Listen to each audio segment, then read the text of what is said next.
the US government treating hacking and cybersecurity with enough respect? Well, sometimes yes, sometimes no, and it kind of depends on which groups you're talking about. Like the tailored access group, those guys are very serious. Those are real actors, and there's a couple other teams that I know inside the Pentagon that are extremely talented and know what they're doing. They're an outlier though. They're very specialized. They do this thing and they do it very, very, very well. It's kind of like the Navy SEALs for breaking into computers sort of thing, right? They're very heavily trained. They've got the right tooling. They really know what the adversary looks like. They've done their homework. They have billions literally in data sitting in warehouses that they can process. Like they can get into anything they want. Now you extrapolate, you go one level out to, their bosses or their bosses' bosses, or, the staffers who give them the money or tell them what sort of things to go after. The people who are telling them, hey, we want to go tackle this section of some government somewhere in some other country. It's pretty iffy.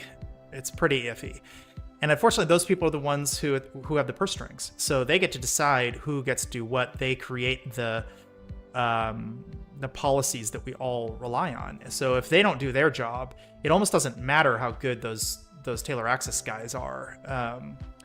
Like the Tau can have all the money in the world, but if they're not allowed to do the thing that they're supposed to do, then they're not very useful, or vice versa. They can be tasked to do the right thing, but don't have the right tooling. And so what are you going to do? They're not going to be very effective. Well, no, but you're not winning an election saying we're going to enhance cybersecurity. That's not sexy. It doesn't sell. People aren't going to show up at rallies. I think Trump probably did the closest thing by saying, I'm going to build a wall. And that, you could say it worked out for him or didn't work out for him, but cybersecurity just strikes me that we're not taking this stuff seriously enough, quite frankly. And all it takes is like one major hack. Look, I'm going to actually segue a little bit to the future of warfare. Before you jump, and this is related, it depends on if you mean offensive or defensive. So offensive, I think we're doing an okay job, and the teams working on that are quite good. Like really the offensive side, very, very good. How do you mean? They know what they're doing. They're very technically capable. They've got the right tooling. Well, what do you mean by offensive? Like we're hacking into Chinese... other countries. Yeah, exactly. Or whether or not we are doing it, we have the capability of doing it, which is more important actually. The defensive side, though, one of my very first customers in my previous company was the DoD, and they thought I'd find about 100,000 assets, web-enabled some things, whatever it is, printers or, computers or whatever, on the public internet. On my first try, I found 1.9 million, and now I'm much, much higher than that, in the many, many millions of assets. And, these are not things that should be on the internet. These are things that they don't want on the internet, like outdated firewalls that aren't even made anymore, printers, and outdated Minecraft servers sitting on the 10th fleet, and all kinds of crazy that are vulnerable. Like all these things are vulnerable. And so when I talk with those people, they understand the problem space conceptually, but they are wildly underfunded and really do not have enough actual internal expertise to understand how to do this. There's a handful. They're like a very small handful of guys who are good in there, but you need an army, like a literal army. Taking down hunting them down, figuring what they are, deciding whether you should have them or not, and turning them off or putting them behind firewalls or protecting them or whatever.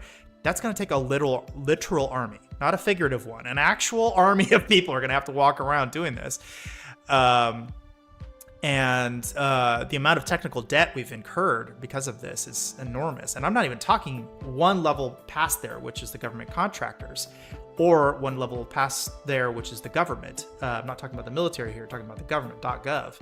Like those guys, it's almost as bad as you could possibly imagine, because the government is not comprised of like a small tiger team of people who are tasked to do a thing. They're like Joe Bob's nephew who built our dog catching website for us. And, there's like some random traffic system that, lowest bidder in some little companies probably not even around anymore who just happen to be on the government contractor list. Like, I've met some of these government contractors and I wouldn't use them for anything. Like, literally not anything. They're just not qualified to do this type of work. But they got in there at the right time. They schmoozed the right government employee, and now they're doing that task.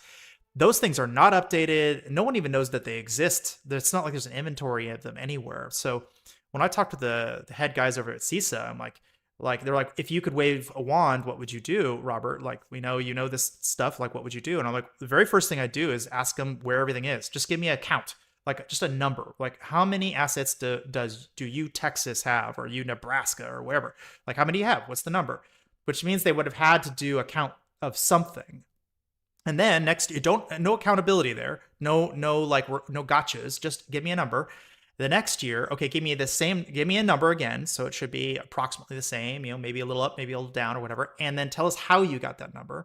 And then year 3, it's like, okay, well, now I need to know what's running on all those things, since you know that they all exist. And the year after that, it's like, now I need to know why those things have any vulnerabilities on them, and why you haven't fixed them. What is the rationale? You have to come up with a rationale for why you haven't done the work. So now you start getting accountability.